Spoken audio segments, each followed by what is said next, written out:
ಭಾರತೀಯ ಕ್ರಿಕೆಟ್ ತಂಡದ ಮಾಜಿ ಆರಂಭಿಕ ಆಟಗಾರ ಶಿಖರ್ ಧವನ್ ಮತ್ತೊಮ್ಮೆ ಸುದ್ದಿಯಲ್ಲಿದ್ದಾರೆ. ಗಬ್ಬರ್ ಸಿಂಗ್ ಸದ್ಯದಲ್ಲೇ ಎರಡನೇ ಮದುವೆ ಆಗಲಿದ್ದಾರೆ. ತಮ್ಮ ದೀರ್ಘಕಾಲದ ಗೆಳತಿ ಐರ್ಲೆಂಡ್ ಮೂಲದ ಸೂಫಿ ಶೈನ್ ಜೊತೆ ಸಪ್ತಪದಿ ತುಳಿಯಲಿದ್ದಾರೆ.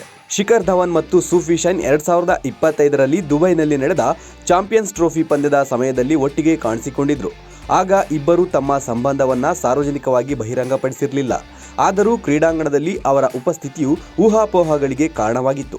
ಕಳೆದ ಮೇ 2025ರಲ್ಲಿ ಜೋಡಿ ಇನ್ಸ್ಟಾಗ್ರಾಂನಲ್ಲಿ ಒಟ್ಟಿಗೆ ಇರುವ ಫೋಟೋವನ್ನು ಶೇರ್ ಮಾಡಿತ್ತು.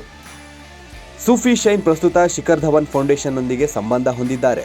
ಫೌಂಡೇಶನ್ನ ಪ್ರಮುಖ ಸದಸ್ಯರಾಗಿದ್ದಾರೆ. ಈ ಫೌಂಡೇಶನ್ ಧವನ್ ಅವರ ಸ್ಪೋರ್ಟ್ಸ್ ಗ್ರೂಪ್ ಡಾವನ್ ಸ್ಪೋರ್ಟ್ಸ್ನೊಂದಿಗೆ ಸಂಬಂಧ ಹೊಂದಿರುವ ಸಾಮಾಜಿಕ ಸಂಸ್ಥೆಯಾಗಿದೆ. ಇದು ಕ್ರೀಡೆ ಮತ್ತು ಸಾಮಾಜಿಕ ಸೇವೆಯ ಕ್ಷೇತ್ರಗಳಲ್ಲಿ ಕೆಲಸ ಮಾಡುತ್ತದೆ. IPL 2024ರ ಸಮಯದಲ್ಲಿ ಪಂಜಾಬ್ ಕಿಂಗ್ಸ್ಗಾಗಿ ಆಡುತ್ತಿದ್ದಾಗ ಸೂಫಿ ಶಿಖರ್ ಧವನ್ ಜೊತೆ ಹಲವು ಸಂದರ್ಭಗಳಲ್ಲಿ ಕಾಣಿಸಿಕೊಂಡರು. ಧವನ್ ಅವರು ಎರಡನೇ ವಿವಾಹವಾಗಲಿದ್ದಾರೆ ಎಂಬುದು ಗಮನಿಸಬೇಕಾದ ಸಂಗತಿ. ಮೊದಲ ವಿವಾಹ ಆಯೇಷಾ ಮುಖರ್ಜಿ ಅವರೊಂದಿಗೆ ಆಗಿತ್ತು. ಇಬ್ಬರು 2012ರಲ್ಲಿ ವಿವಾಹವಾದರು. ಜೋರಾವರ್ ಎಂಬ ಮಗ ಹೊಂದಿದ್ದು 2023ರಲ್ಲಿ ಅಧಿಕೃತವಾಗಿ ವಿಚ್ಛೇದನ ಪಡೆದರು.